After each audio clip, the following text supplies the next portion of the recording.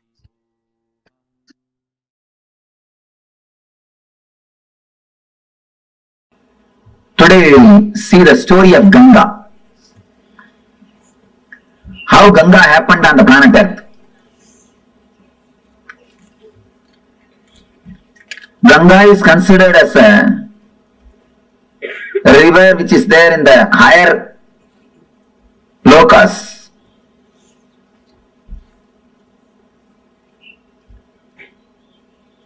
It was there with the Kamandalu of Brahma. Means this is the energy, this is the water energy of existence. Brahma means a creator, the energy which creates the whole existence. You see Brahma, you can see four things within. One is the Kamandalu, means the water energy. Another one is palm leaves, Veda, knowledge, wisdom. And Akshamala means Japamala. Akshamala represents the vibrations, sounds. Through all these things, and then the swan will be there. Hamsavagana. The swan, Hamsa represents continuous meditation. Hamsa means continuously meditating. If you see the sound of your inhaling and exhaling, it will be hum, sum. It will go as a hum and come out as sum. When they say hum, sum, they mean continuous awareness. Creator has to be with continuous awareness. Only with awareness you can create. Creativity and awareness is directly connected. That is why Brahma is described with Akshamala. means vibrations. Pustaka means the knowledge, Vedas. And the Kamandalu, water energy.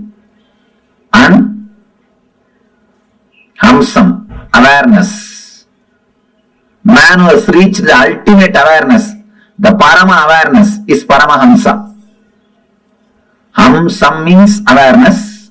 Man who has reached the ultimate awareness is Paramahamsa. Ganga is the water energy of Brahma. She was there in his Kamandalu. I will describe the scene, how the Ganga happened on the planet Earth. First I will tell the story, then we will see the deeper meaning of the metaphysical story.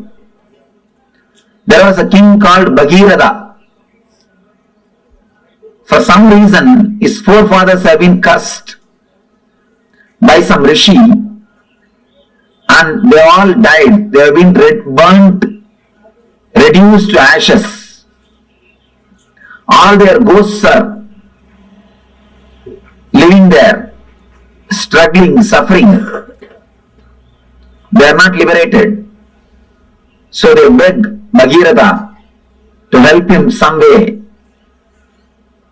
Bhagirath decides, I have to do something and liberate. He starts meditating, doing penance, doing tapasya towards Brahma. Brahma appears and gives darshan. And he says, yes, I can send the Ganga to the planet Earth, no problem. But be very clear, can planet Earth hold the Ganga's speed?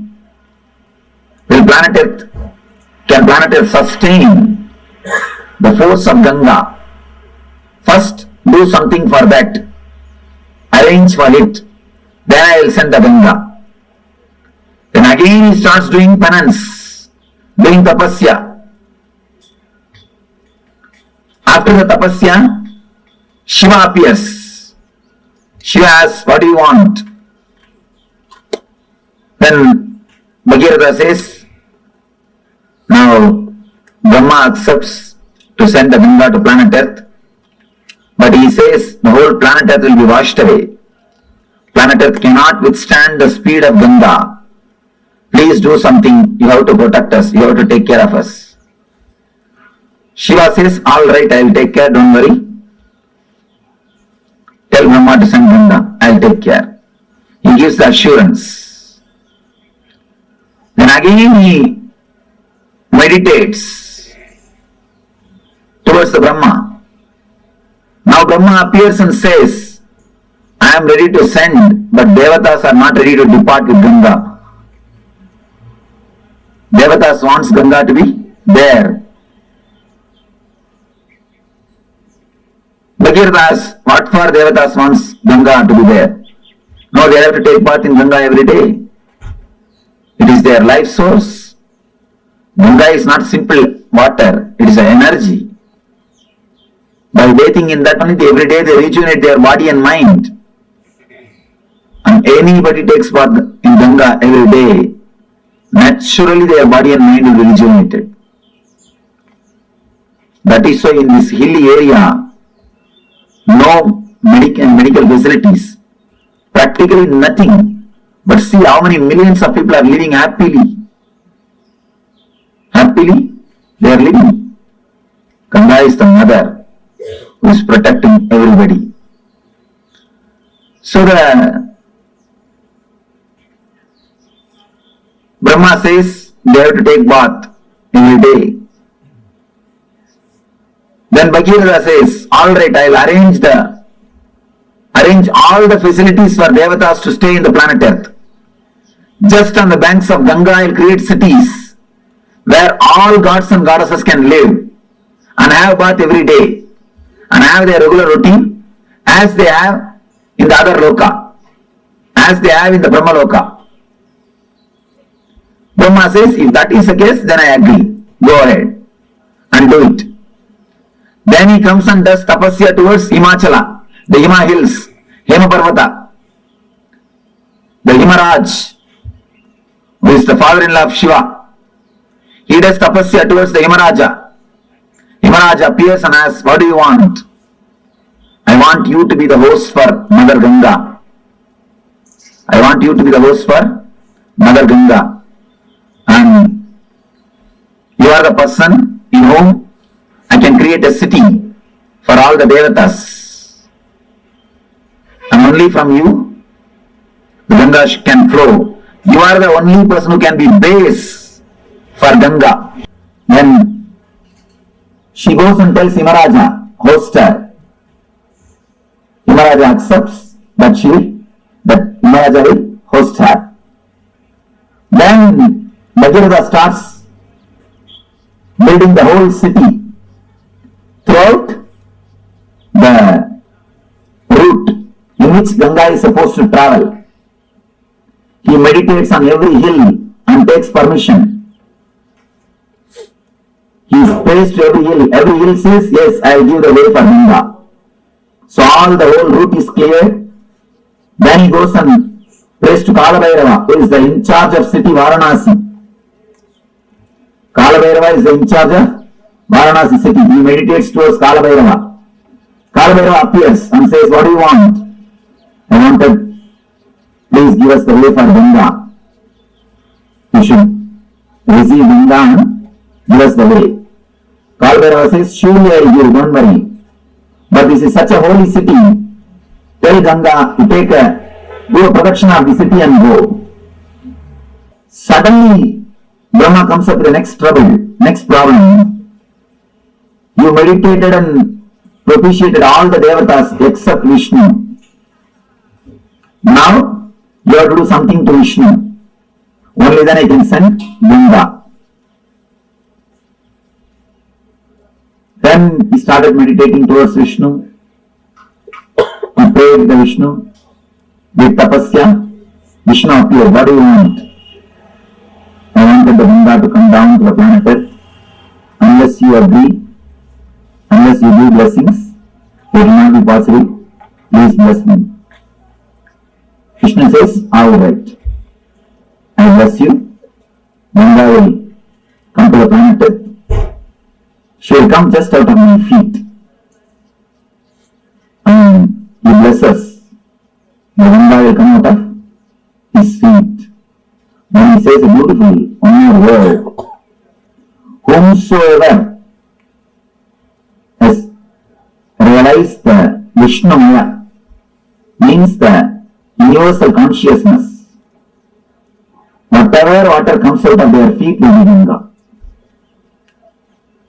Whomsoever has realized the Vishnumayam Jagat, whomsoever has realized me, from their feet, whatever water comes out will be Ganga. From this word only the tradition of Pada Puja starts. Pada Puja of enlightened masters starts from this tradition. Vishnu says, whomsoever has realized the Vishnumayam Jagat, Sarvam Vishnumayam Jagat, from their feet Ganga will flow. From their feet, Ganga will flow. Then, now he again meditates towards Brahma. Brahma appears with all his glory and compassion, blesses the Bhagavata. Then he prays to Ganga. Then he does tapasya towards Ganga, meditates and invites the Ganga mother, Ganga with all compassion. Not only compassion, the wild energy. She just comes out of the Brahma's commendable with all the power. She straight away started moving towards the planet Earth. The moment she came out of the commendable and started moving towards the planet Earth, all the 14 worlds are shaken. All the Devatas, all the Rishis, all the Munis simply escaped from their planet Earth and ran away because they got frightened. The Pralaya is going to happen. means the end of the world has come. Such a power, they simply ran away from their world. They escaped. And appears Shiva. Shiva beautifully appears and puts his head in between the Ganga. She straightaway lands into Shiva's head, into the matted lock. Next thing, she gets locked in the hair itself. She is black. Here, Bhagavan is sitting, waiting for Ganga for one kalpa.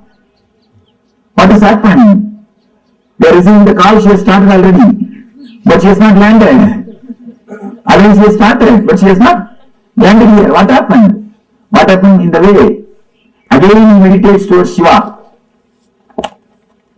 Shiva appears and says, yes, she is there in my head. Now what do you want me to do? Bhagavan says, please just send a little bit. Don't hold the whole thing. Then Shiva says, oh, is it so? Alright, then just he moves one hair. Just he does. Only one hair moves. And from the one hair gap, just Ganga comes out and lands on the Himalayas and comes. That is the flowing through this way. She fills the ocean. Understand? The story is the ocean. There was no water on the planet Earth. It is through Ganga first water came to the planet Earth. Goes and merges into a Samudra, Samudraraj, the son of Ganga Mata.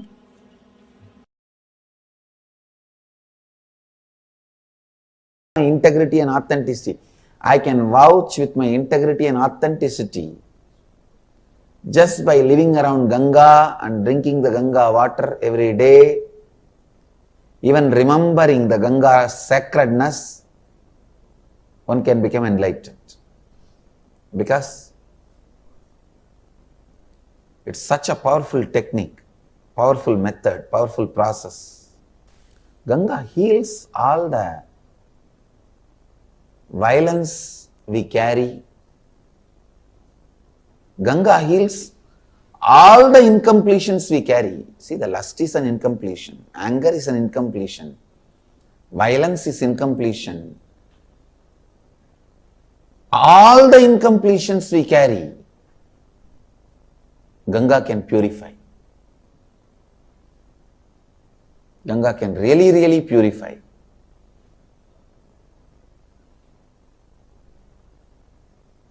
I used to sit in the banks of Ganga, just seeing. I have realized the oneness with Ganga.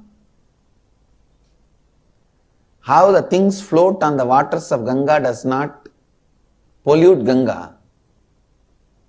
Same way I have seen the thoughts and incompletions floating in my inner space does not make my inner space polluted. It does not touch my inner space. When you understand your incompletions are not powerful enough to make your inner space incomplete, you become eternally complete. I can say that experience I received from Ganga, on the banks of Ganga. It heals and brings love. I tell you, Ganga can complete any lower occurrence you have. I can give this as an authentic spiritual practice. Actually, just for this, I wanted to create a ashram in the banks of Ganga. Anybody in the planet Earth has some incompletions that they are not able to complete, strong incompletions. Just come and spend time in the banks of Ganga, drinking Ganga water, eating the food cooked in Ganga water. Whenever you find time, morning and evening, sit in the lap of Ganga, sleep in the breeze of Ganga. I tell you, with all my integrity and authenticity, Ganga will complete you. Because even the people who are dead, their incompletions, curses given to them, their incompletions, she has completed. And you are alive. She can enter into your muscle memory, bioenergy and complete you. Do pranayama in the banks of Ganga. That Ganga prana will go inside. Eat the food cooked in the Ganga water. Drink Ganga water. Live in the banks of Ganga. Sit in the banks of Ganga and meditate. Sleep in the banks of Ganga. In her breeze. Enjoy the weather in the banks of Ganga. I tell you, she can complete you. That is why many sadhus who live here, even if they don't do any spiritual practice, they will be liberated. They will become a Jivan Muktas. Just because of Ganga's power to complete. She is here to complete. The tradition says sadhana done in the Ganga's bank brings thousands of times more result. It's true.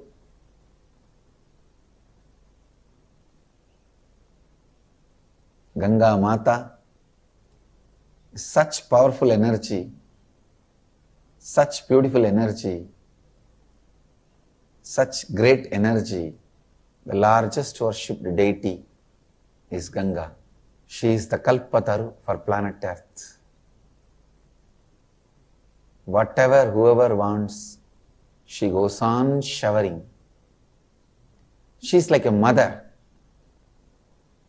Physically also she gives what do you want, and spiritually also she showers what do you want. She is the Kalpataru. Come on, meditate on Mother Ganga. Let Mother Ganga be a Kalpataru.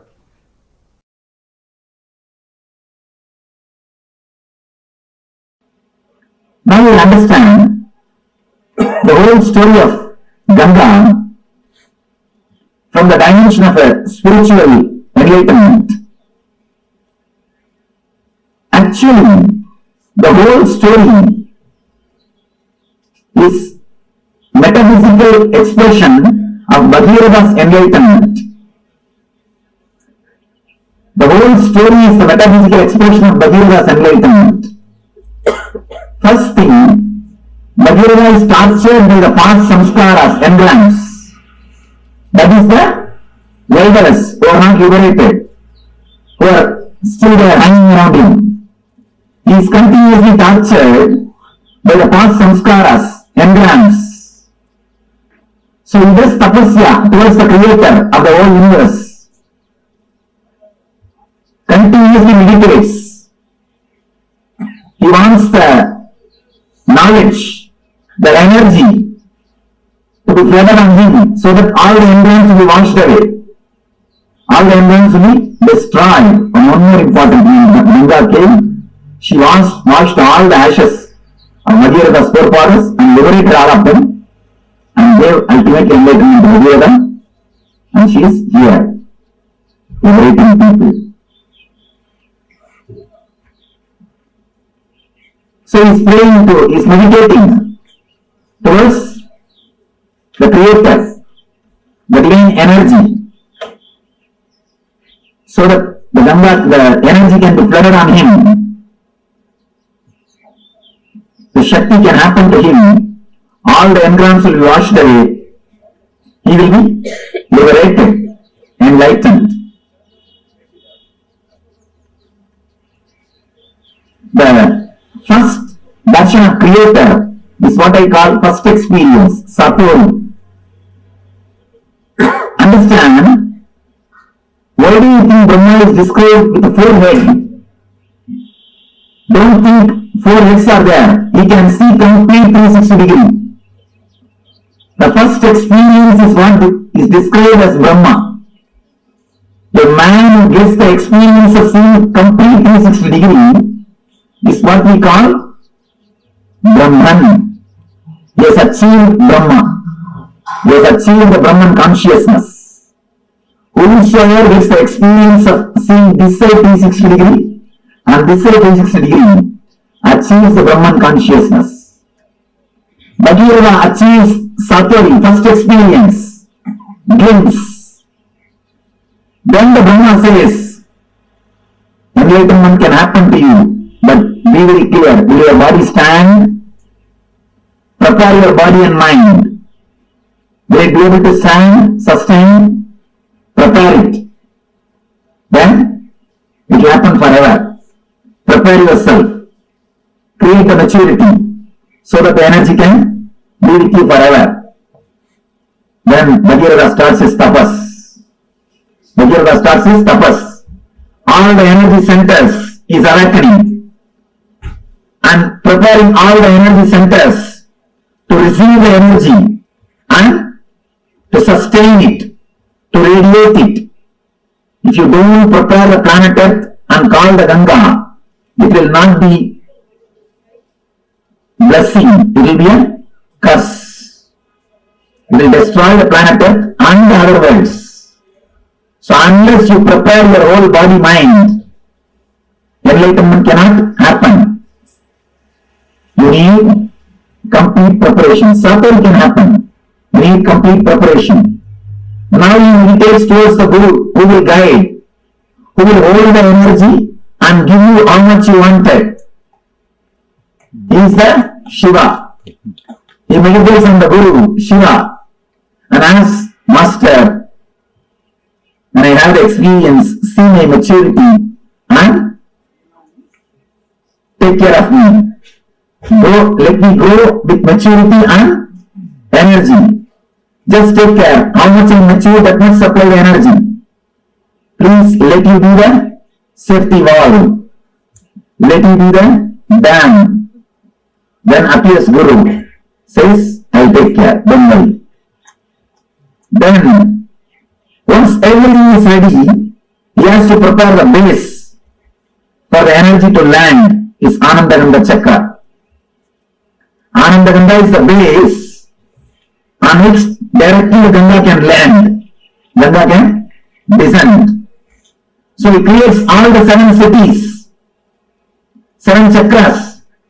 He clears the roots, opens all the chakras, makes himself mature. So that when energy descends on him, when enlightenment happens on him, it can stay on him and help the whole world. It will be a blessing for him and to the whole world. He continues to do tapasya. He propitiates all the devatas, means the devatas who are residing in every chakra. Then comes Kalabhairava, in charge of Varanasi, Swadhisthana chakra. And he asks, please give me the way for Ganga. Kalabhairava says, surely I will give, but tell her she should go round. She should be around me. She should be in me. That is why Swadhisthana, energy is installed in Swadhisthana. Energy is installed in Swadhisthana. It is Swadhisthana where the self is established. Himalayas is Anandaganda.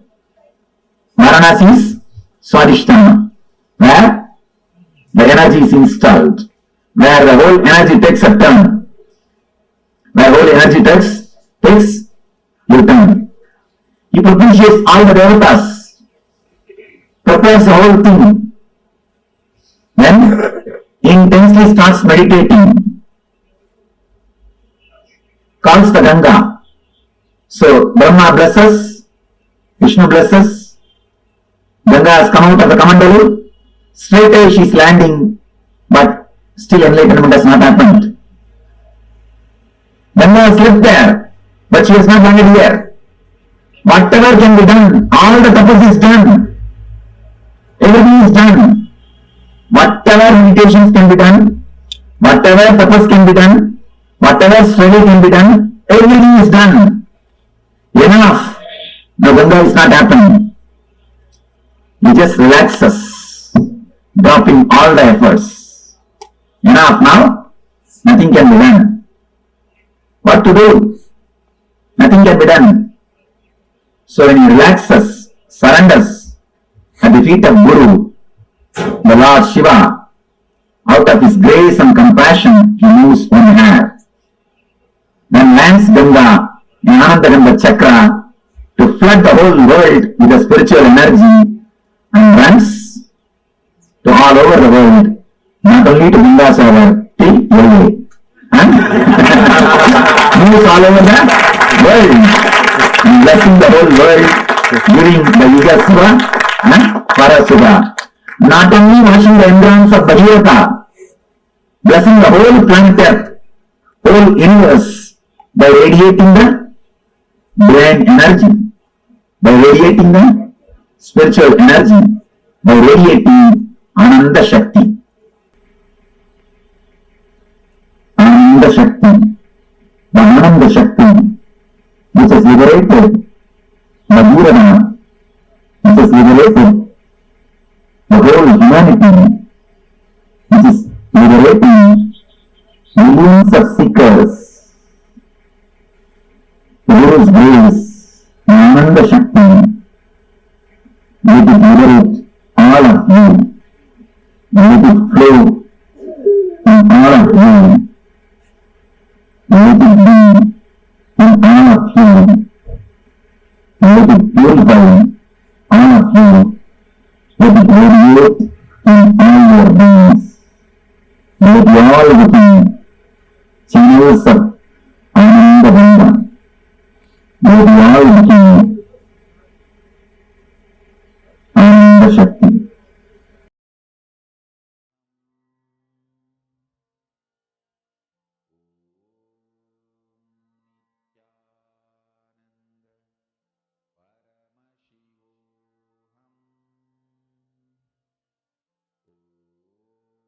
Ganga, the embodiment of enlightenment. Devi Ganga, the ultimate representation of enlightenment. I think Swamiji narrated this story so beautifully that anyone will just fall in love with Ganga. The way Swamiji explains Ganga, right? That's the beauty. In Hinduism, deities are not just like, okay, some characters of mythology. No, we know they are living, alive, and they are as alive as amongst us as any of our friends are. Ganga is that ultimate cosmic representation, that embodiment of completion. She is the embodiment of enlightenment, the embodiment of giving us the experience of that ultimate Satya, the Parama Satya. Ganga comes down for liberation. Ganga Mata. In Hinduism, she is revered and worshipped as Devi, Mother Ganga. And she gives all of us that experience of enlightenment, that ultimate cosmic oneness. That enlightenment she bestows all of us with. That is Ganga. And today, all of us are going to be having the darshan. See, actually, Swamiji narrated here, right? How Devi Ganga descends, and there are like multiple times Bhagirath meditates, and 2 times Paramashiva comes, correct? Those 2 times, when Paramashiva happens in Maharloka, when Paramashiva holds Ganga in his chatas in KAILASA, that is one. When he releases it in Bhuloka, that is Ganga Visarjana. When he holds Ganga on his jatas, it is Ganga Dharamurti. This is the story, like the significance name-wise of the deities. So if we understand, if we know that the whole experience and the whole science of enlightenment that has been revealed for each and every one of us, this ultimate science of enlightenment is represented by Ganga, Devi Ganga. Catching it? Now, all of us will understand what Ganga is. How can we apply her principle in life? One of the most beautiful lines Swamiji says, Ganga is a river of knowledge, river of enlightenment. Just by drinking the Ganga water, one can experience enlightenment. Just by you having the Ganga water, Ganga Jal, you can experience enlightenment. Just by you consuming the sacred prasada. Swamiji used to sit in the banks of Ganga, and Swamiji used to just see Ganga, that space of Upanishad. And Swamiji beautifully explains, when Swamiji used to see, right, the objects floating on Ganga, like how all the things floating on Ganga do not pollute Ganga, same way the thoughts, the incompletions, the patterns floating inside of you does not pollute you. Your incompletions are not powerful enough to make your inner space incomplete. If you just meditate on Ganga, Devi Ganga, letting Mother Ganga be Kalpataru, every one of you just sit straight, close your eyes and meditate on Devi Ganga. Just do it for a few minutes.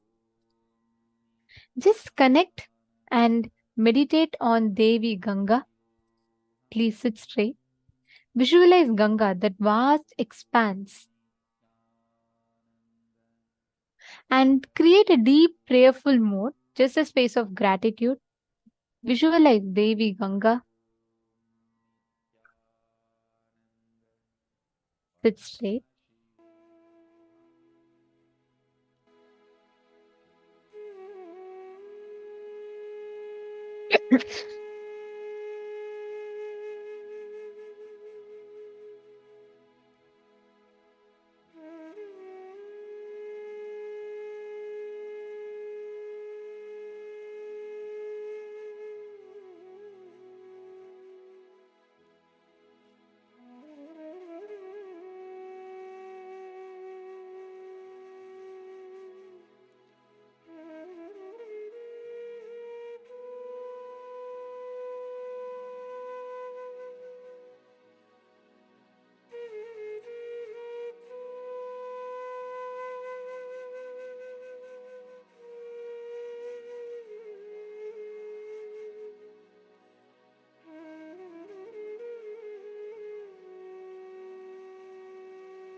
I request all the participants to sit straight. Visualize Devi Ganga. We will now be playing some oneness capsules where Swamiji himself is sitting in the banks of river Ganga. I request every one of you to just connect. Visualize Devi Ganga.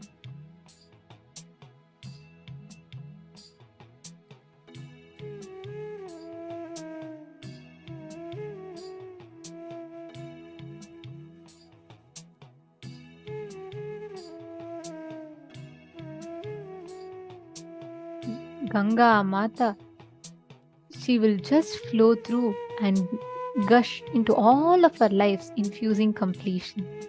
Just connect to Devi Ganga, sit straight, meditate, visualize the river of enlightenment.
हर हर गंगे, हर हर गंगे, हर हर गंगे, हर हर गंगे, हर हर गंगे,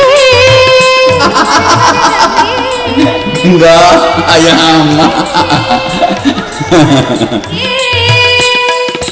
हे नटराजा हे नित्यानंदा, हर हर हर हर गंगे। हे नटराजा हे नित्यानंदा, हर हर हर हर गंगे। हे नटराजा हे नित्यानंदा, हर हर हर हर गंगे।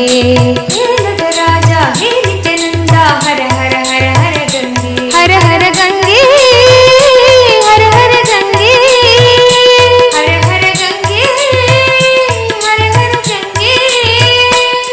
हर गंगे, हर हर गंगे, हर हर गंगे, हर हर गंगे, हर हर गंगे। हे नटराजा हे नित्यानंदा, हर हर हर हर गंगे। हे नटराजा हे नित्यानंदा, हर हर हर हर गंगे। हे नटराजा हे नित्यानंदा, हर हर हर हर गंगे। हे नटराजा हे नित्यानंदा, हर हर हर हर गंगे। हर हर गंगे, हर हर गंगे, हर हर गंगे, हर हर गंगे। नित्यपुरीश्वरा जय गंगाधरा, नित्यपुरीश्वरा जय गंगाधरा, नित्यपुरीश्वरा जय गंगाधरा, नित्यपुरीश्वरा जय गंगाधरा। हर हर हर हर गंगे, हर हर हर हर गंगे, हर हर हर हर गंगे, हर हर हर हर गंगे।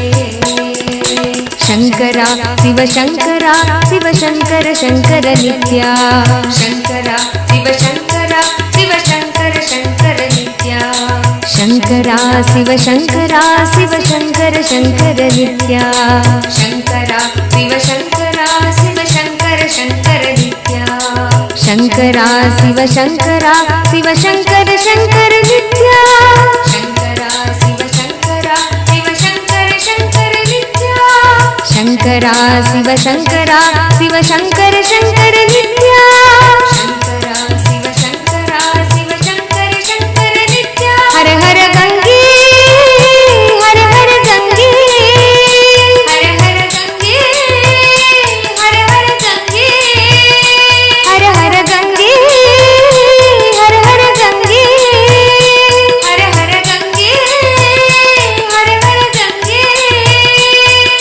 हे नटराजा हे नित्यानंदा, हर हर।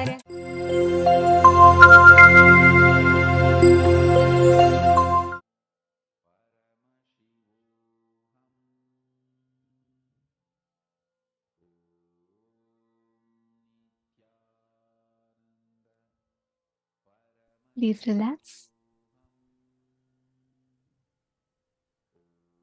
Slowly, very slowly. Please open your eyes.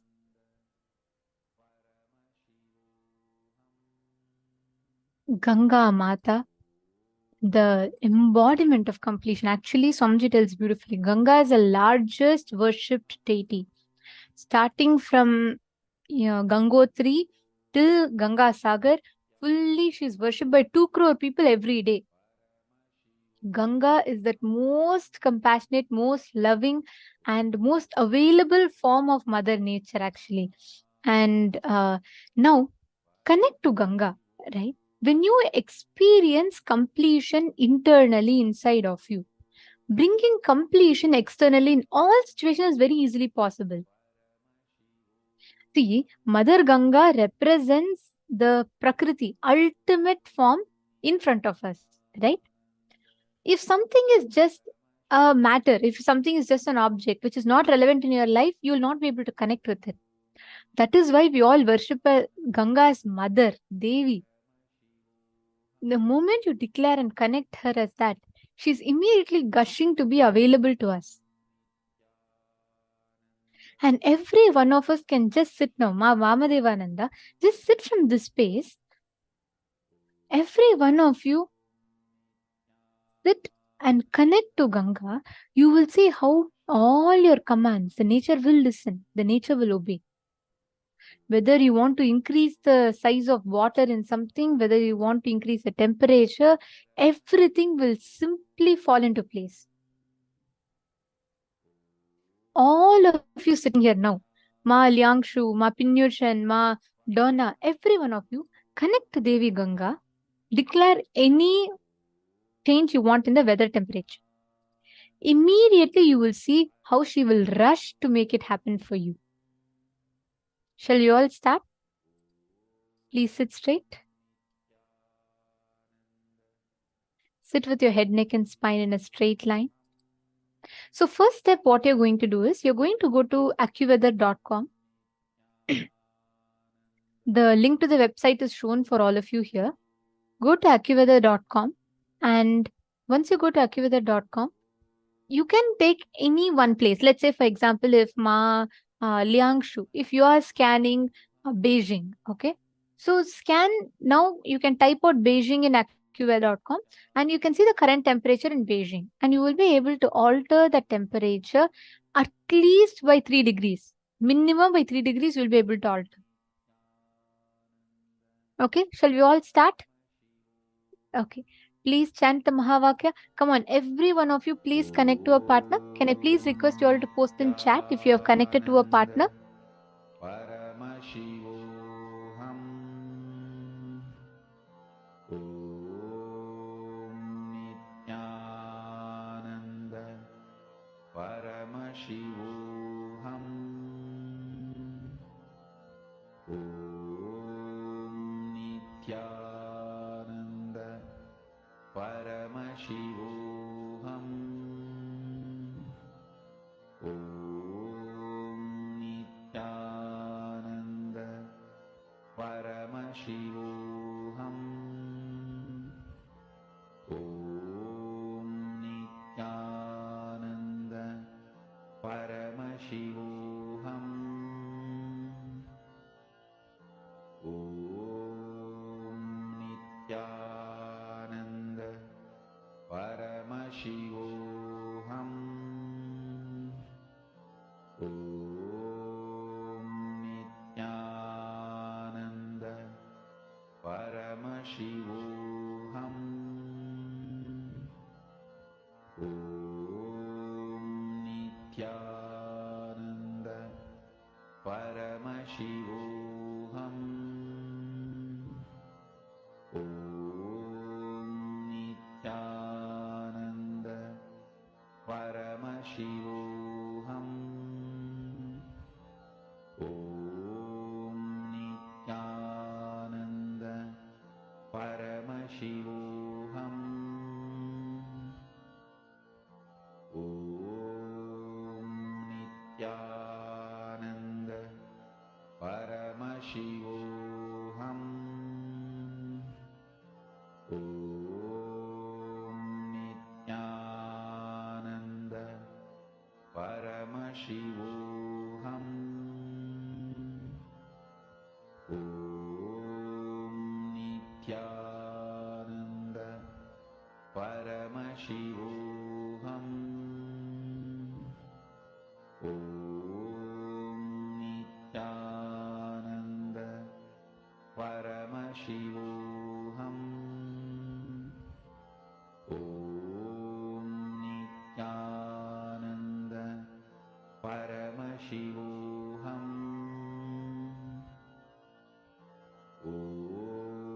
Nithyananda Paramashivoham. Om Nithyananda Paramashivoham. Om Nithyananda Paramashivoham. Om Nithyananda Paramashivoham.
Paramashivoham. Om Nithyananda Paramashivoham. Om Nithyananda Paramashivoham.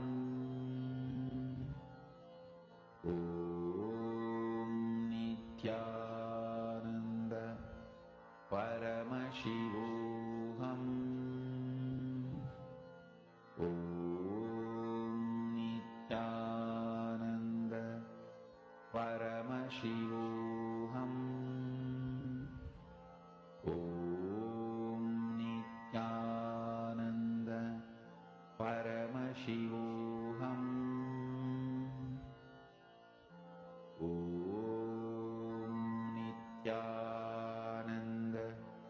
Om Nithyananda Paramashivoham. Om Nithyananda Paramashivoham. Om Nithyananda Paramashivoham. Om Nithyananda Paramashivoham. Om Nithyananda Paramashivoham. Om Nithyananda Paramashivoham. Om Nithyananda Paramashivoham. Om Nithyananda Paramashivoham. Om Nithyananda Paramashivoham.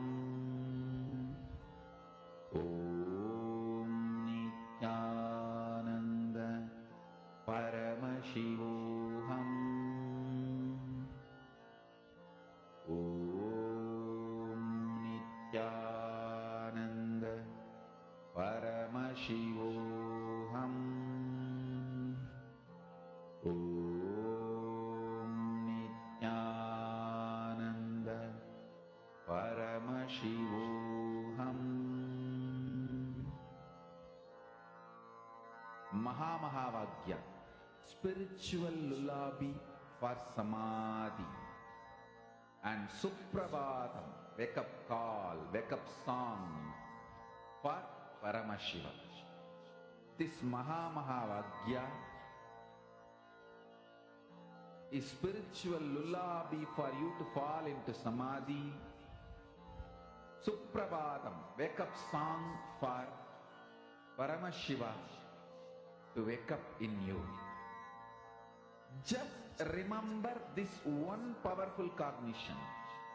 This Mahamahāvāgya puts me in samadhi. This is spiritual lullaby for samadhi, and Suprabhatam, wake up song for Paramashiva in me, for Paramashiva to manifest. With this one spiritual powerful cognition, chant this Mahamahāvāgya.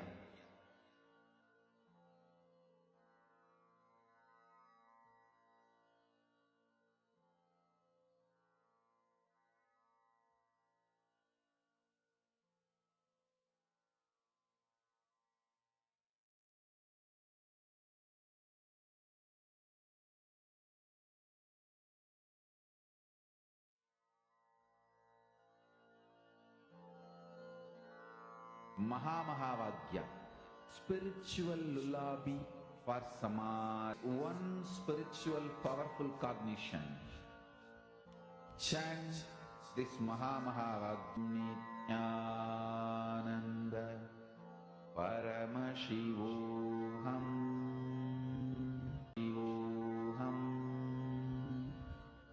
Om Paramashivoham. Om Shivoham. Paramashivoham. Paramashivohananda. Paramashivohyananda.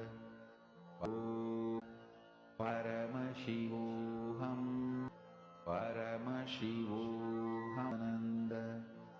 Paramashivoham. Oham.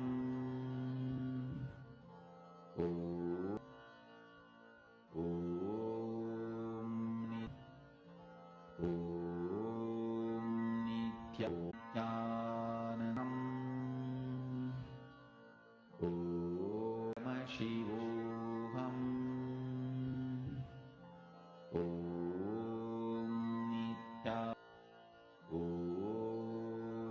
Nithyananda Paramashivoham. Ananda Paramashivoham.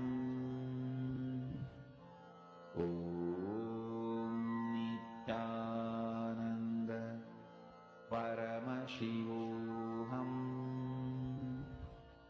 Om Nithyananda. Om Nithyananda Paramashivoham. Om Nithyananda Paramashivoham. Om Nithyananda Paramashivoham. Om Nithyananda Paramashivoham. Om Nithyananda Paramashivoham. Om Nithyananda Paramashivoham. Om Nithyananda Paramashivoham. Om Nithyananda Paramashivoham. Om Nithyananda Paramashivoham. Om Nithyananda Paramashivoham. Om Nithyananda Paramashivoham. Om Nithyananda Paramashivoham. Om Nithyananda Paramashivoham.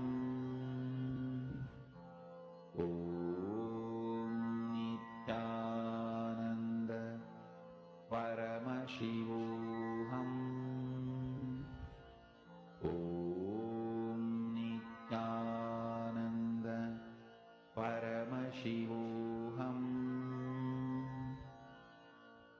Om Nithyananda Paramashivoham.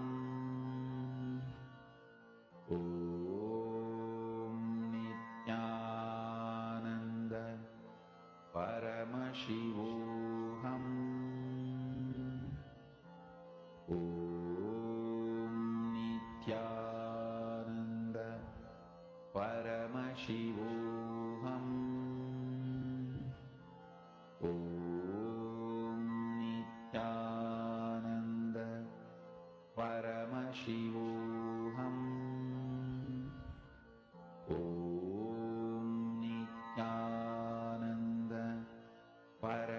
Paramashivoham. Om Nithyananda Paramashivoham. Om Nithyananda Paramashivoham. Om Nithyananda Paramashivoham. Om Nithyananda Paramashivoham. Om Nithyananda Paramashivoham. Om Nithyananda Paramashivoham. Om Nithyananda Paramashivoham. Om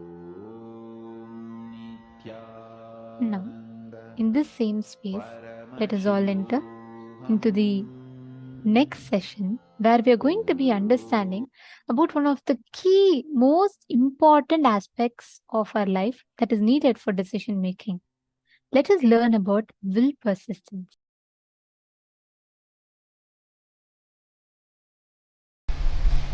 Whether the inner world success or the outer world success, whether Jivan Mukti, living enlightenment, or the outer world success, power, money, whatever you want, happens with one master key: will persistence.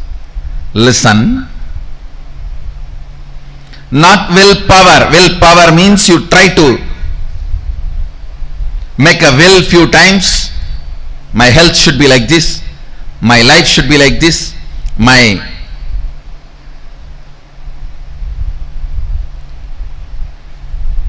business should be like this. You make few will with the clear idea it is not going to be successful. And when that fails, you think, oh, it is not for me, this is not for me, and you collapse. That is what I call willpower. Actually, it is will arrogance. But will persistence means the number of times again and again and again your ability to create the will intensely is will persistence. Your will is made out of the material called persistence. Please understand, water in the Ganga breaks the Himalayas not because of power but because of persistence. Not because of power but because of persistence. Whether it is the inner world, enlightenment, or outer world success like money, name and fame, power, health, relationships, whatever you want, inner world or outer world, the master key is will persistence, not willpower. Willpower will always make you feel you are a failure. Will persistence manifests the real willpower and it will make you always successful. Understand? Ganga, the water of the Ganga, neither by its power nor by the objects she carries she opens the Himalayas. It is just by her persistence she opens Himalayas. Just by her persistence she opens Himalayas. Understand? Will persistence, not willpower. Whenever you use willpower, it has to happen. It has to happen immediately. Always you have the shade. No, if it's not, what will I? It means already you planned for failure. And when it collapses, you are confirming this willpower and all is not going to work for you. You don't have, either you don't have willpower, or you feel that will not work for you, or you will feel that is only for others, or you will feel this much only is me. It may be for others. Only when you know the science, why it works, when it works, and when it does not work. That is the only when you know when it works, when it does not work, why it works, why it does not work, you start living enlightenment. Listen carefully. Will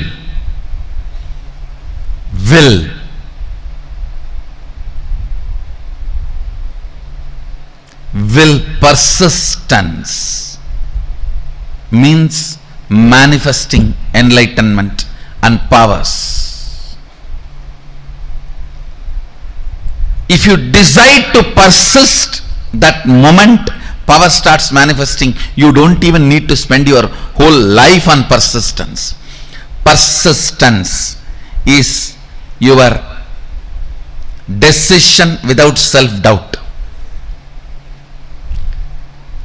Persistence is your decision to persist. Persistence is your decision to persist and being sure about it. Willpower, when you use just will, you are not sure about you.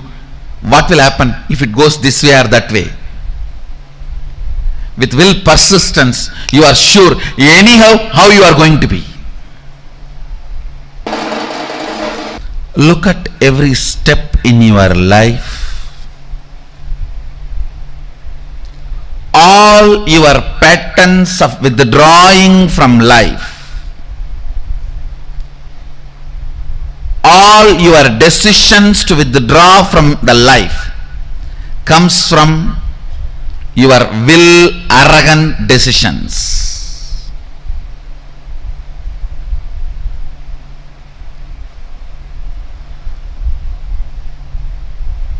All the life involvement decisions comes from will persistence. I tell you,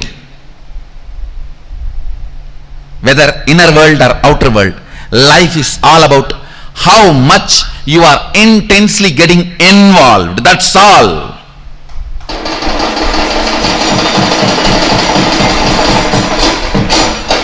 The intensity with which you get involved with the life.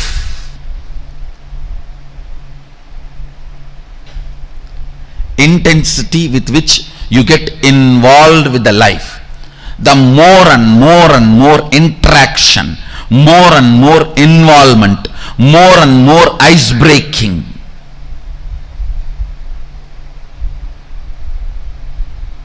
Will persistence is all about life. Life is all about will persistence.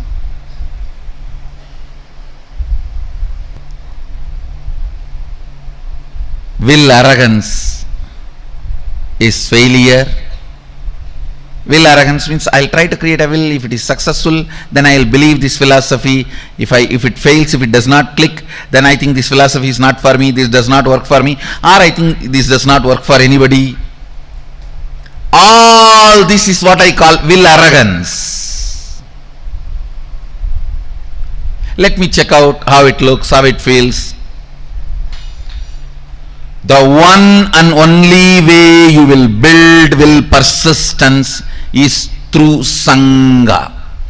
Sangha teaches you the science of will persistence.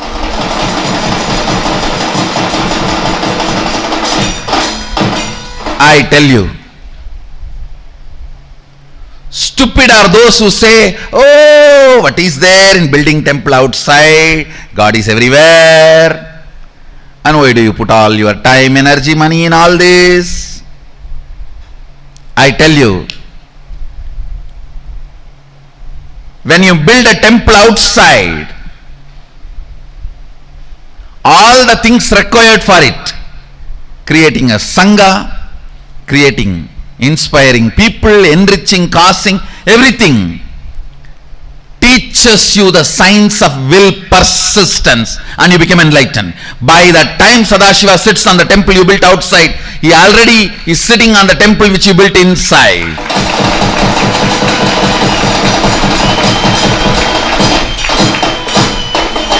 I tell you, anybody wants enlightenment, build a temple, you will have it.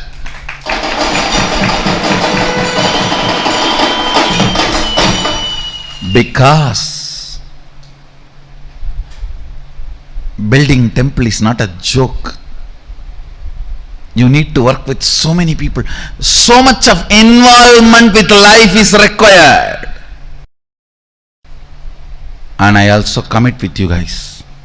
Get involved with life. Get involved with Sangha in a very organized, systematic way. I am responsible for your enlightenment and manifesting powers. When I say I'll do it. When I say I'll do it. Will persistence does not take time as you think before practicing will persistence. You always think, oh God, will persistence means I have to persist whole life. Actually, your whole life is nothing but the moment you have in your hand. Persist in that few moments you have in your hand. That's all is required.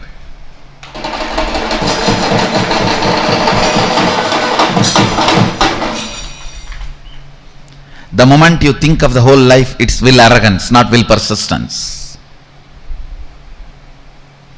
The moment you decide will persistence, simply you start manifesting Sadashiva.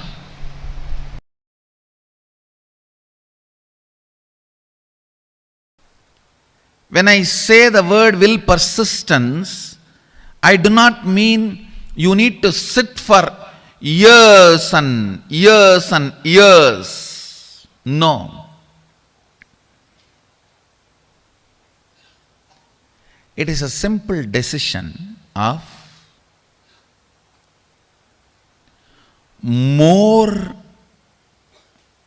persisting. Listen carefully. Listen. This is the essence of the whole session. This is will persistence means decision not to give up on you. Decision not to give up on your intention to be. Listen. There are only two parts in your inner space. One, will persistence. Another one, giving up. Either you give life to the thought current of giving up or to the will persistence. Your decision to give life only to will persistence and not to give life to giving up thought current is all I call will persistence. Listen.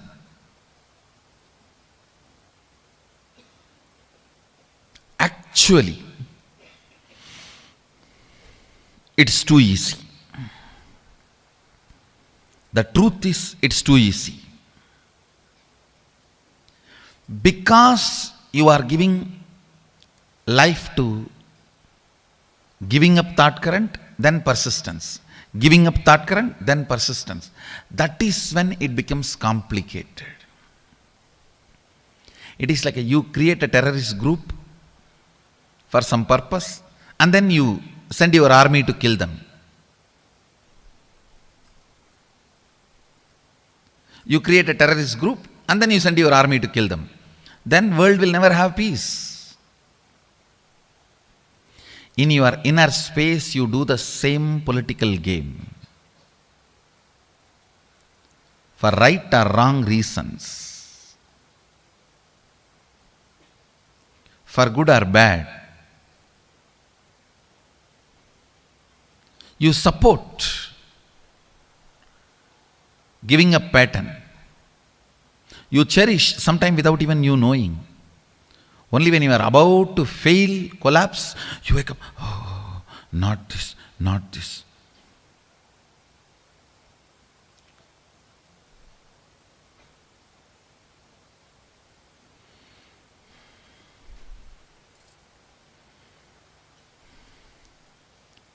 Having an alarm in your life to remind you and hold you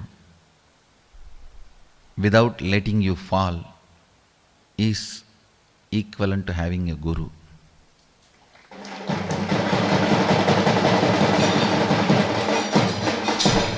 Guru is all about that only. An alarm which rings every day between 8 to 9.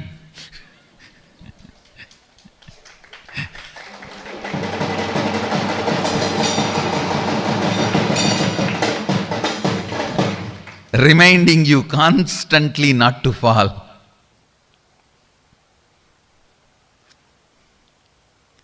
An empower will persistence, that current. You never manifest what you desire, you manifest only what you believe.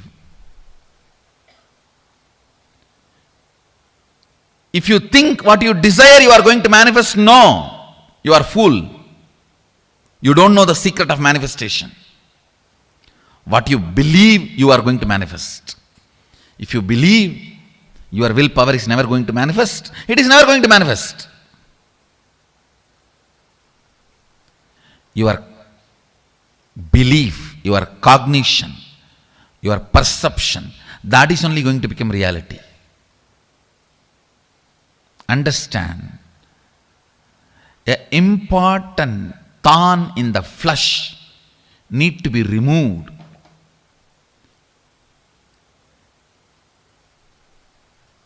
The pain point need to be removed from your inner spaces.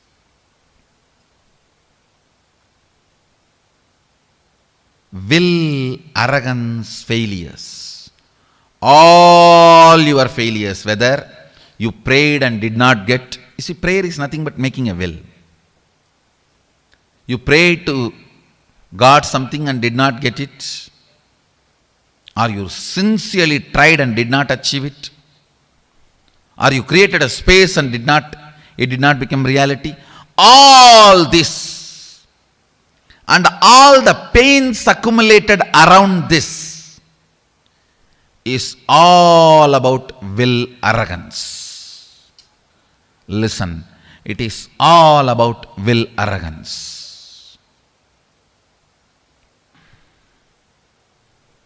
All your failures, whether you failed in your own sadhana, spiritual practice, or you failed in your prayers, you failed in your efforts, you failed in situations, relationships, life, everything is will arrogance.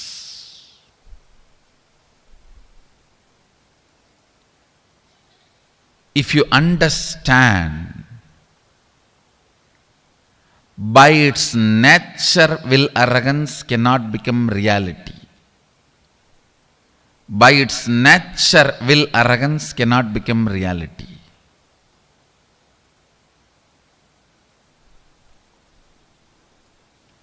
Only will persistence can become reality. So much of healing will happen inside you. Today I wanted all of you to do this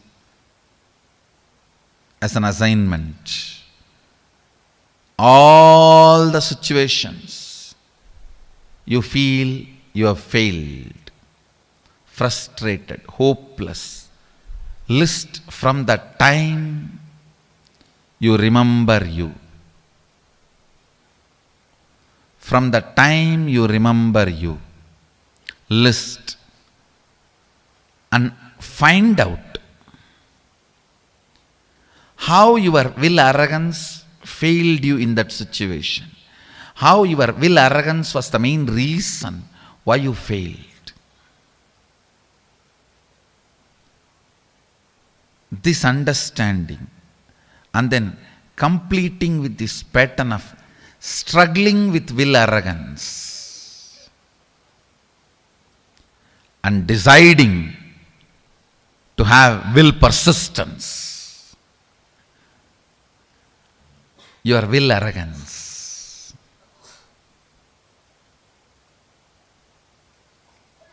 is the source of all the pains.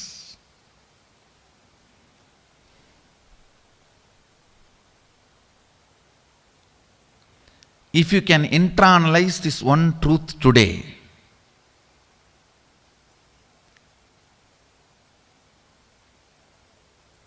tons of past sufferings will be healed in you. I wanted all of you to do this as an assignment today. From the time you remember you, write down all the failures, frustrations, hopelessness, situations when you collapsed, when you gave up, when you felt you have not achieved what you want, you felt loss, whether it is personal, health, professional, career, life, prayers, spiritual, anywhere.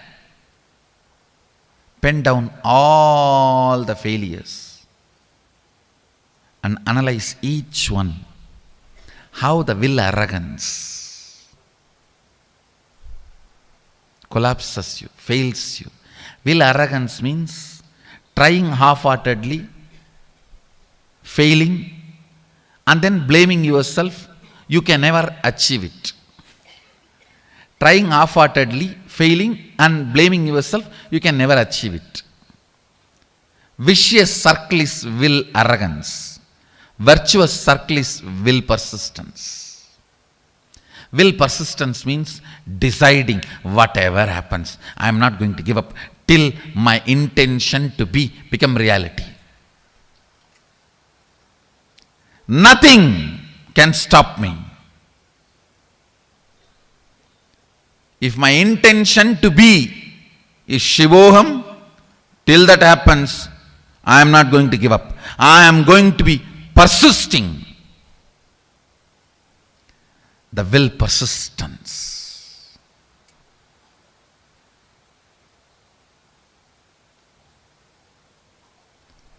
Whatever may be your intention to be, the moment you decide, will persistence,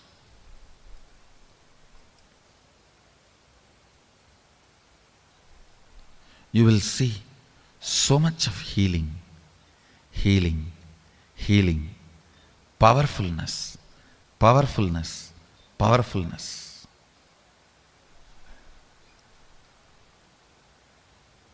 Your own voice sitting inside you and constantly teasing you, pulling you down, disrespecting you, abusing you, will just melt down. You don't have any other enemy other than your own will arrogance voice from inside.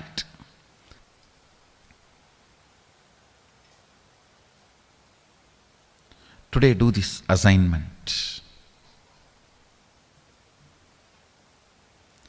This ironing out will heal you so much.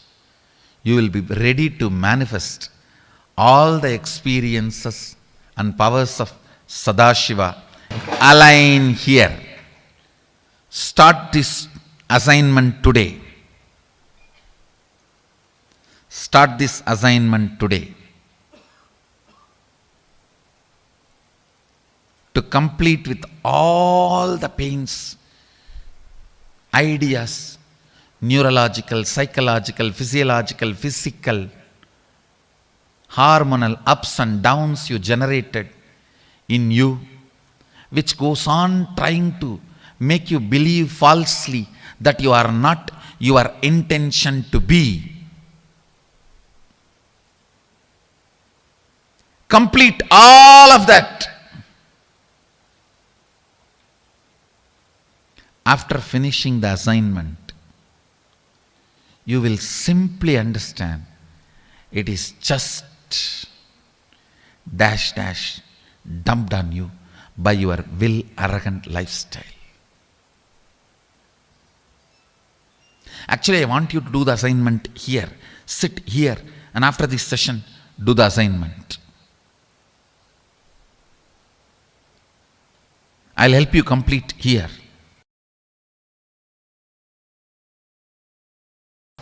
Bringing pure questioning back to your life, bringing seeking back to your life is what I call completion.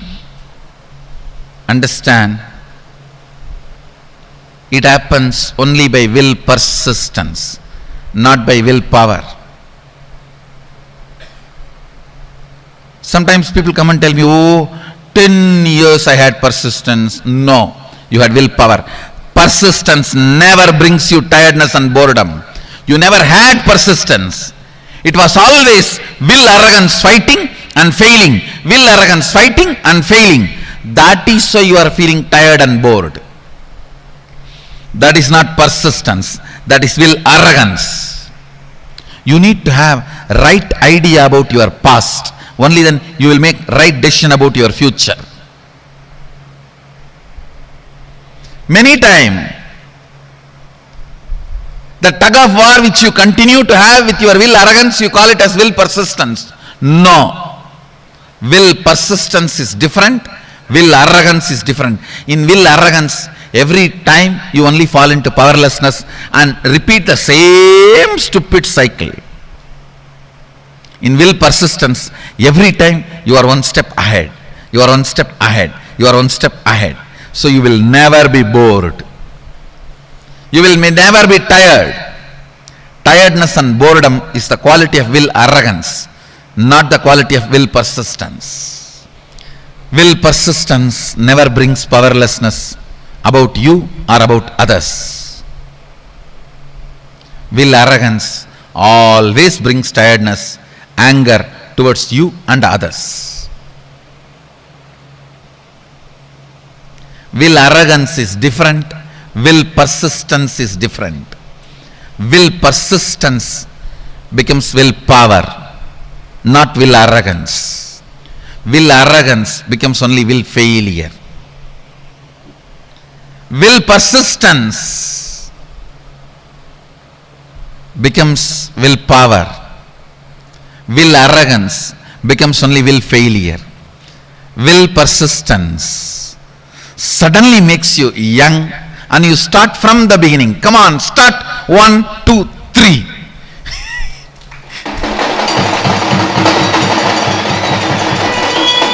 Will arrogance makes you feel tired about even the things which you never practiced, but just you imagine you tried. I tried.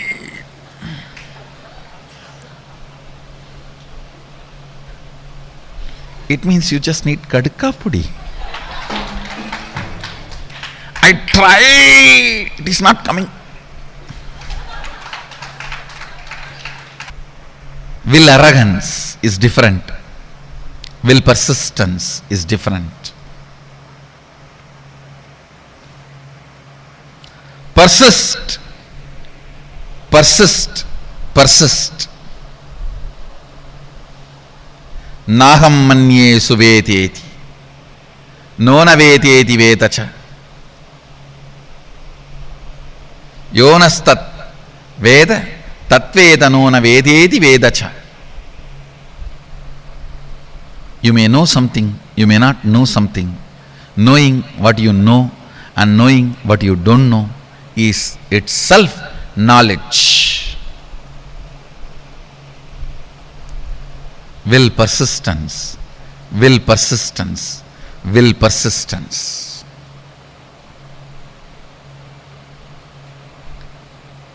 Nothing else need to be done in the world. Just the will persistence will awaken you to you, will raise you to you, will make you realize you to you. Naham manye suvedeti nona vedeti vedacha yonastat vedatat veda nona vedeti vedacha. More and more things you embody, more and more you will know, more and more will persistence happens, more and more will arrogance gets completed. That's all is the essence of life. That's all is the essence of life.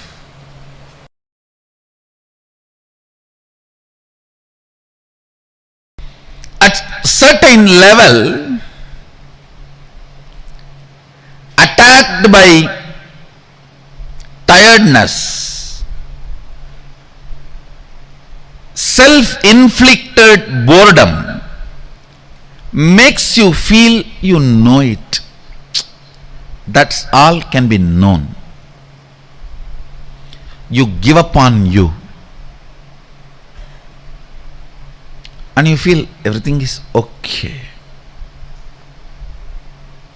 I have seen this during the manifestation of powers. People actually fight with the so-called willpower. It is not willpower, will arrogance. If I make it now, it has to happen now. If it is not happening, then it is not for me. Leave it. Willpower. What do you think as willpower? Is nothing but will arrogance. Real willpower comes by will persistence. When you are bit by the snake called will arrogance, and that poison spreads inside you as tiredness and self-inflicted boredom. I've always seen this. When people first start seeing me, they're all excited, go gaga about all over. If they don't convert that excitement into responsibility and assimilate it as part of them, then slowly, that's the difference between fan and devotee. Fan just fans away all the excitement. Devotee makes the excitement into responsibility. Whoever has converted their excitement and devotion into responsibility, they will never be bitten by tiredness and self-inflicted boredom. Understand? I am using two words. Tiredness can sometime can come even externally, but boredom only from internally it can come. That is why I am using the word self-inflicted boredom. When these two attacks you, you come to a decision, that's all for me, leave me. When you say, that's all for me, leave me, your life has ended. Your life has ended. Even I don't tell that. Even still I sit and work. How can the system be more and more stronger so it can radiate more and more? It can manifest more and more. It can support more and more. It can share more and more.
Okay, so now I request every one of you to tell me, what is Atma Shakti? What did you understand as Atma Shakti? Come on, can I request all the participants to post? Whatever you understood as Atma Shakti, can I request every one of you to post?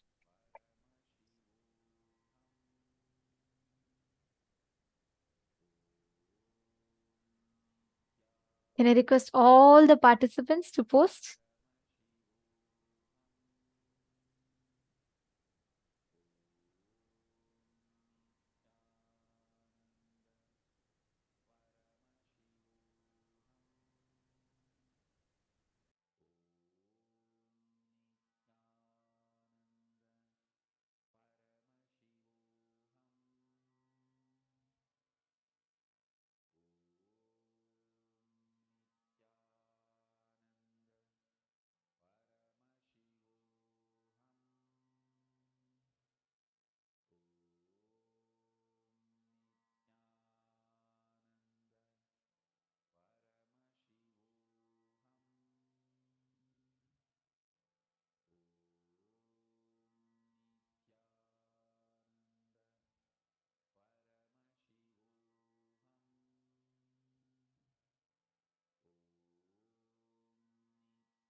Paramatma Shakti. What is Atma Shakti?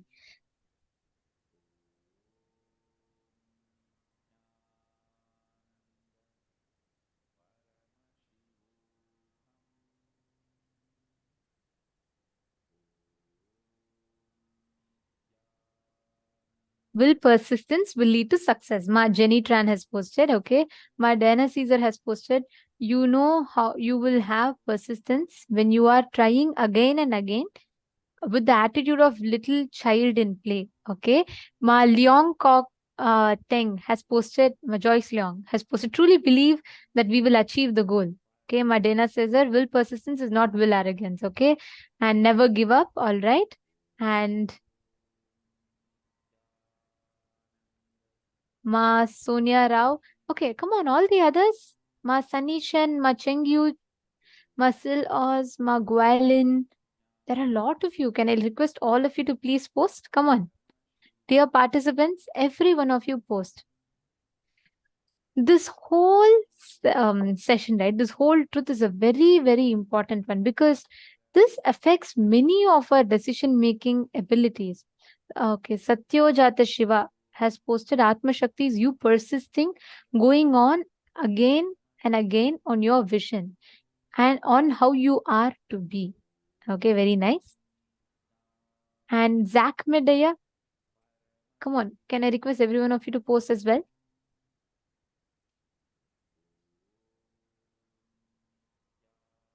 Amit Popatkaraya and Linkal Souza, Ashok Aminaya, Asimaya, I see you sitting very sincerely, actually, almost every day.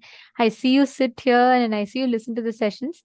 I request you to also post what you are understanding, post your understanding and post your clicks. Share, keep sharing with us. See, the more and more you discuss, you talk on the subject, right? The understanding in you will gain more depth. So the way you understand, the way you see it, you'll have a lot of depth inside of you.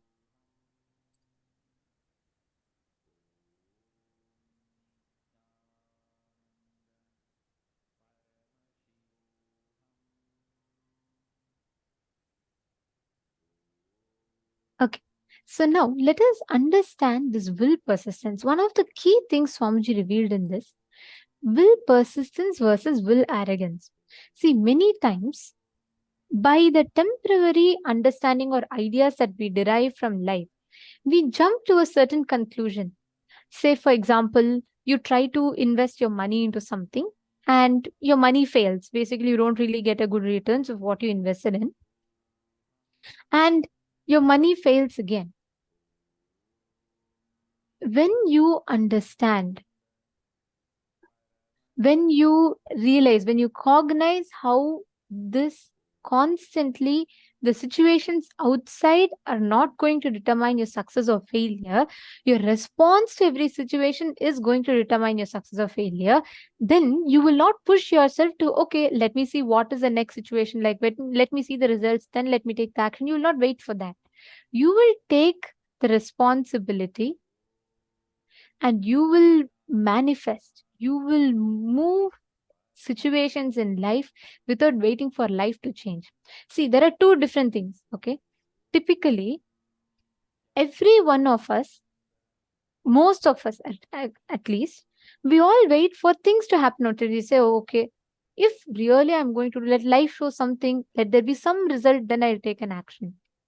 And life waits. Life says, okay, let you take some action, then I'll give you the result. This battle, right, almost keeps going on. Whoever gives up saying, okay, till whether I do or not, let life someday, suddenly, somewhere, something will happen. That time, let's see. That exact thing is what is will arrogance. But you wait, you say, let things come, let me see when things come and let things manifest. Will persistence is you taking responsibility to create the reality that you want. Only those who take responsibility for them to manifest the reality that they want, they are the winners. Those who don't take responsibility are on the loser's side. Whoever takes responsibility, whoever decides, I will take responsibility for it to happen, they become the winners.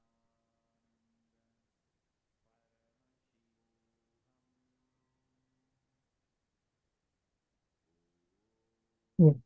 Now, let us all decide to take responsibility and to have the quality of will persistence. First, we need to understand what is the difference between the qualities of will persistence and the qualities of will arrogance. Take a quick few minutes and cognize the different qualities that will arrogance has and the qualities that will persistence has. If you see, tiredness, boredom, powerlessness about self, powerlessness about others, feeling that all can be known, what to do. All this is qualities of will arrogance. Like at times you feel that I know everything that needs to be known. And that is called as will arrogance. It's the quality of will arrogance. You feel like, that's all. I already know everything. See, the thing is, it does not result as any kind of a confidence in you. No. It results as a will arrogance that does not let you learn things or explore into new things. It will make you so rigid inside of you. Let's see what are the qualities of will persistence. Young, energetic, energy to start from the beginning, and tremendously powerful.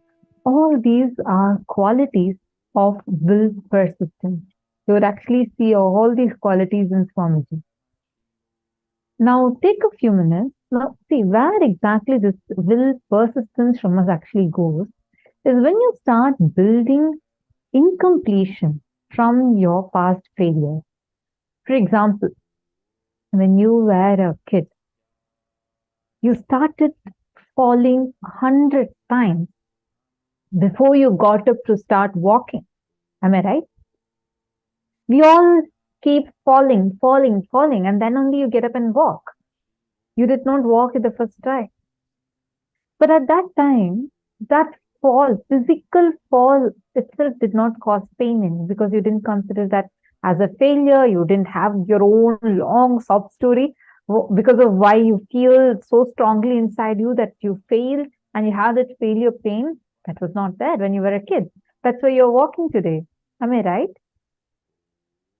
When you started walking, as a kid, when you started walking, hundreds of times you fell down and got up, fell, got up, fell, got up. The only difference is you never gave up. So you are very clear. Until I walk, I'm going to keep trying. That quality is will persistence. Now what happens?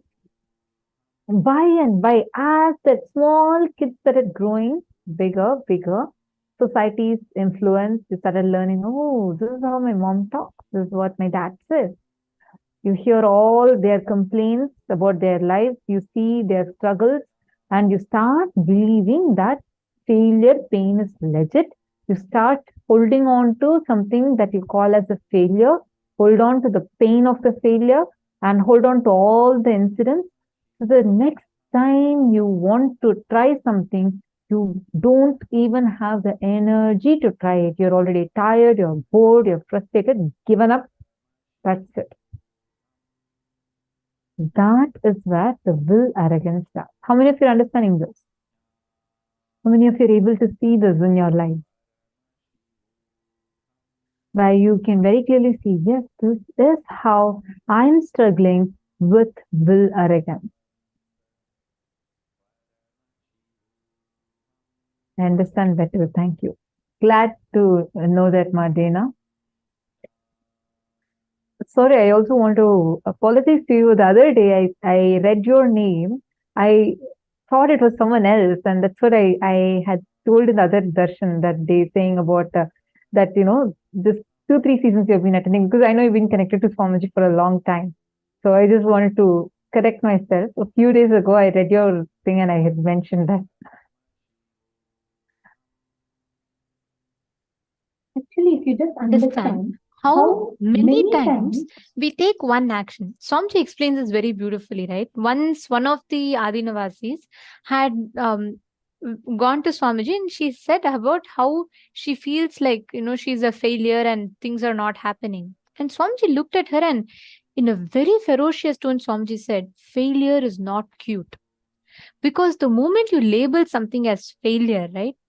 That means you have decided to stop taking responsibility for the situation in front of you. What's the difference between success and failure? For a person who wants to be successful, for him, even if there are misses, it's an attempt, not a failure. The moment you stop attempting, the moment you stop trying, that is when it becomes a failure. See, let's say as a child, I'll go back to that example. As a child, you tried standing up. Yes, every one of you crawled. Every one of us fell. We kept falling. Is there anyone here as a child who's never fallen? No, right? Every one of us have fallen. And we tried standing up. Finally, somehow we managed to stand up and start walking. Correct? Now, are you going to call the 100 times that you fell as failure? No, nobody tells, oh, I failed to stand up when I was a child. No. You say you attempted, you kept trying. It's an attempt because you didn't label it as failure and you didn't say, fortunately, no child has a concept of failure. After that, what happens is society imposes this concept of failure into us. What do we say? We stand up, we try. That's what we say as a child. Now, even once when you try the second time, if it does not happen, we say, oh my God, I have failed. This concept this of does not work failure. for me. I'm very sure this is not going to work out for me. This is not my strength. This is not an area that I have some strength in. These are all the kind of statements we start uttering. Am I right? Ma Libo Sun Libo. Nice to see you here. Are you understanding? Ma Sun Libo and all the Sarvanyapita Yajaman, Sarvanyapita Karta, Sarvanyapita Karta manifestors. I request you all also to please interact. You all can post in the chat. All right. See, are all the male participants also understanding this?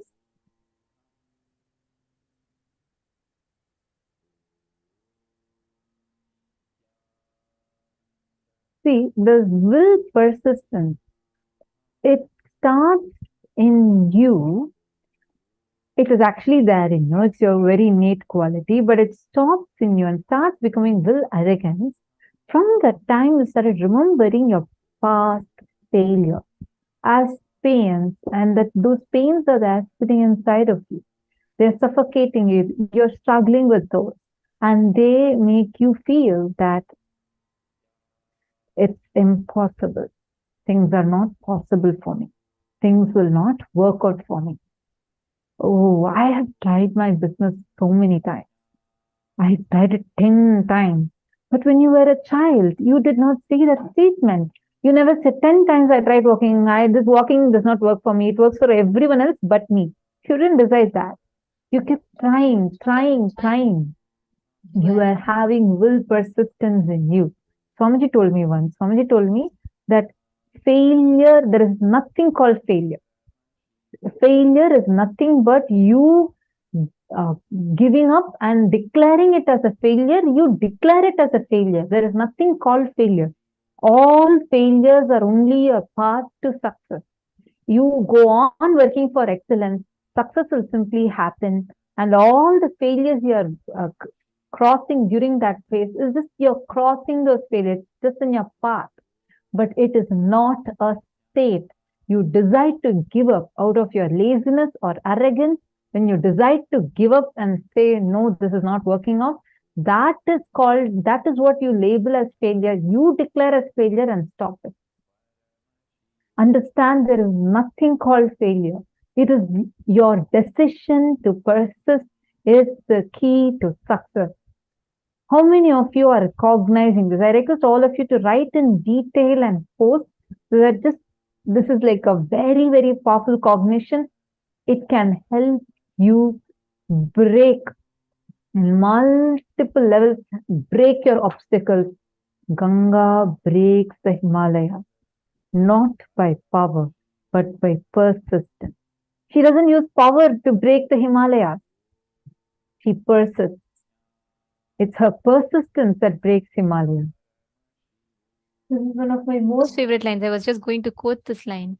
Swamiji so beautifully explains. See, that is the key. Ganga does not break Himalayas by her power, but by her persistence. When you decide and when you persist, you will see how life will manifest all the results that you want exactly as you wanted. The key here is you experiencing that state, that space of completion inside of your inner space.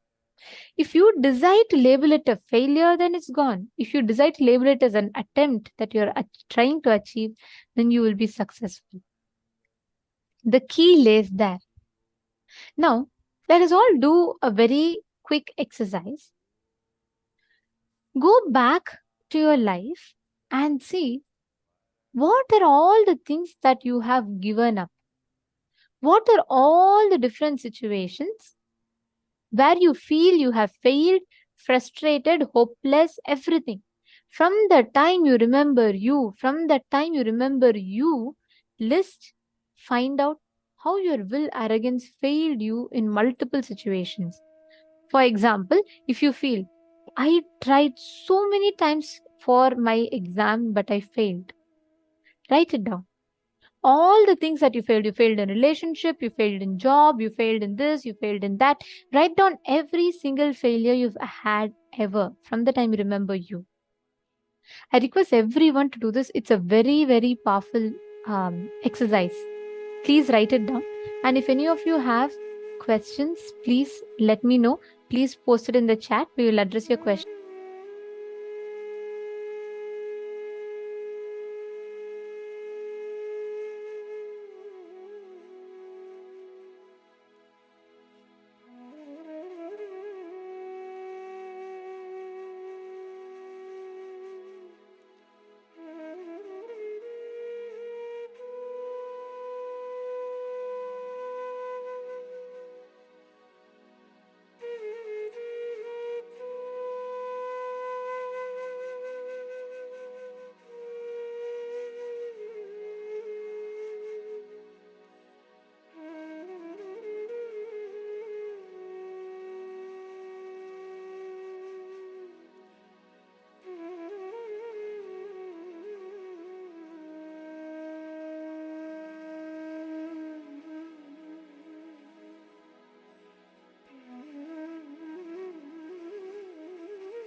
Now, in the next step, I request every one of you in all the things that you have written down, right? In each and every single thing that you have written down, the moments that you have labeled as failure, the moments that you have labeled as unsuccessful, look in and complete why you failed, where you failed. Sit and complete with that pattern of struggling, the will arrogance. And now, consciously go back. Once you complete with each of them, make a decision to work only with will persistence. Sit with that decision. Only with will persistence, you're going to take the decision, not with will arrogance. Just revisit those incidents and look in and complete with them.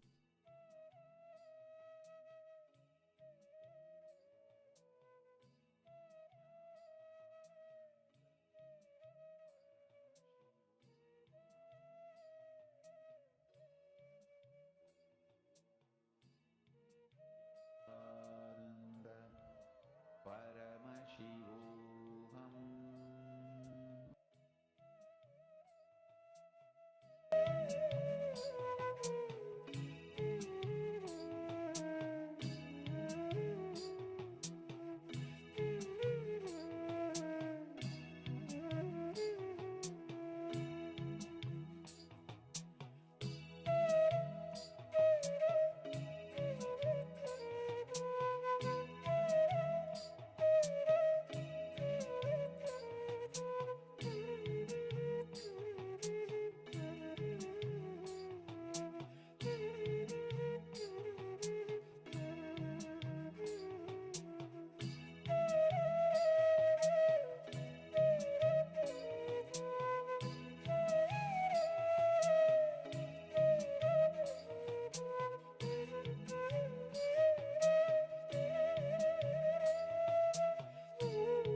relax slowly. Please settle down. See, understand, every single time that you're going to decide, and every single time that you're going to, you feel that you have failed, you just need to be aware of this one thing. Are you deciding from will arrogance, or are you deciding from will persistence? That is the only thing that matters. Is it will arrogance or is it will persistence?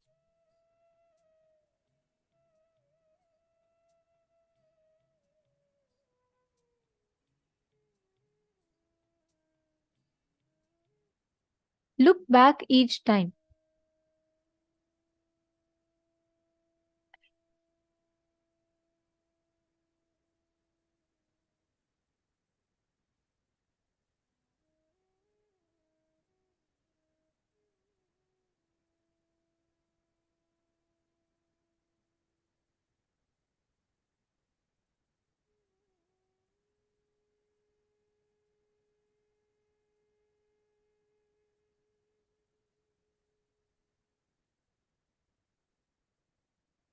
Okay. See, understand. Now, every single decision you make in your life, this is the key.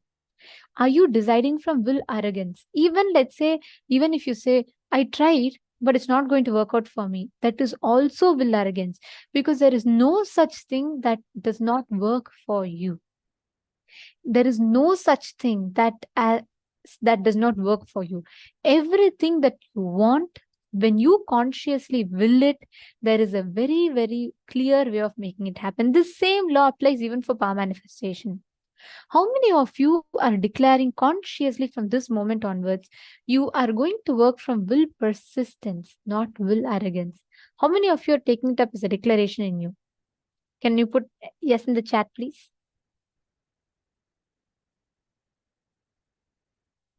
Wonderful. Now listen very carefully. Every time you're manifesting powers, apply the same principle, will persistence. With will persistence, you can make it happen. You have a way to make it happen. Drop that will arrogance and work with will persistence. You will see how just by your conscious will, you can make it happen. Now sit and let us do the same thing. See, one cycle is 42 minutes, all right? So you're going to be doing one half a cycle, which is 21 minutes of altering this. So it may take up to 42 minutes, and that's totally fine. It is okay, but do this at least once completely. Pick up a place and make sure already that forecast is not predicting sun or rain or whatever you want to bring in there, and alter the temperature. Increase it but by at least 2-3 degrees. Please chant the Mahavakya. I request every one of you to do this. Please head to accuweather.com. Nithyananda Paramashivoham. Om Nithyananda Paramashivoham. Om Nithyananda Paramashivoham. Om Nithyananda Paramashivoham. Om Nithyananda Paramashivoham. Om Nithyananda Paramashivoham. Om Nithyananda Paramashivoham. Om Nithyananda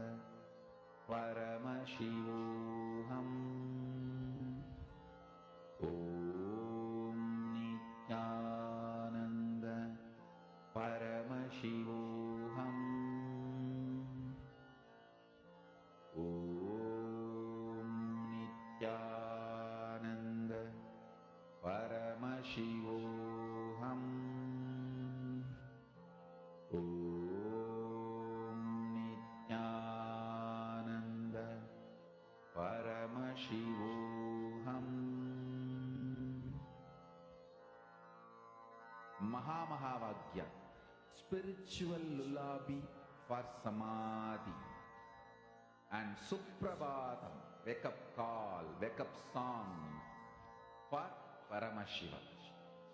This Mahavagya is spiritual lullaby for you to fall into samadhi. Suprabhatam, wake up song for Paramashiva to wake up in you. Just remember this one powerful cognition. This Mahavagya puts me in samadhi. This is spiritual lullaby for samadhi, and Suprabhatam, wake up song for Paramashiva in me, for Paramashiva to manifest. With this one spiritual powerful cognition, chant this Mahavagya.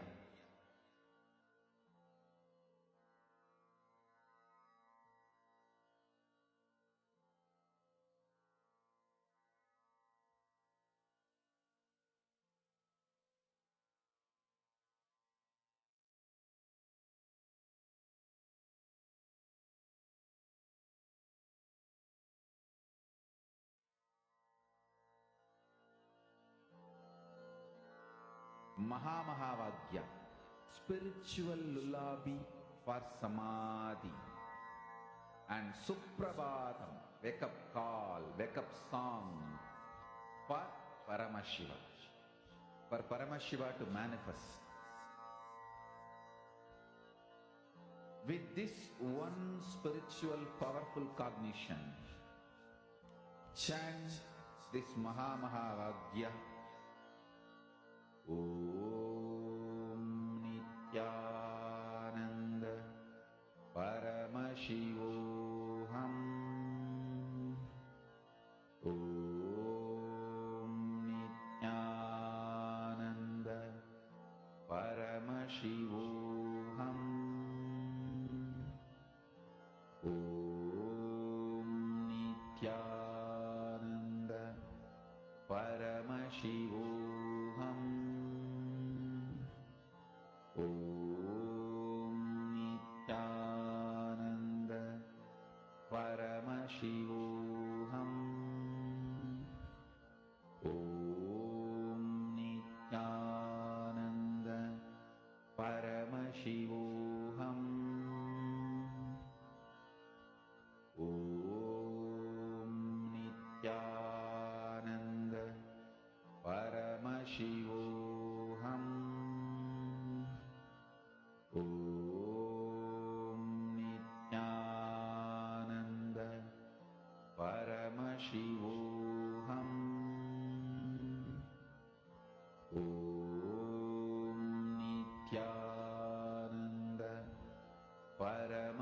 Paramashivoham.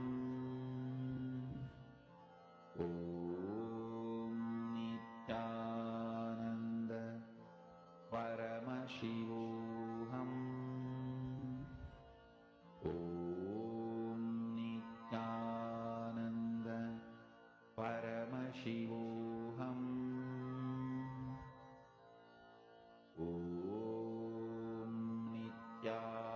Nithyananda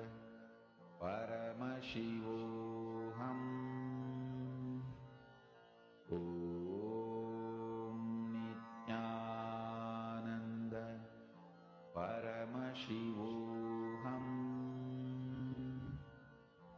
Om Nithyananda Paramashivoham. Om Nithyananda Paramashivoham. Om Nithyananda Paramashivoham.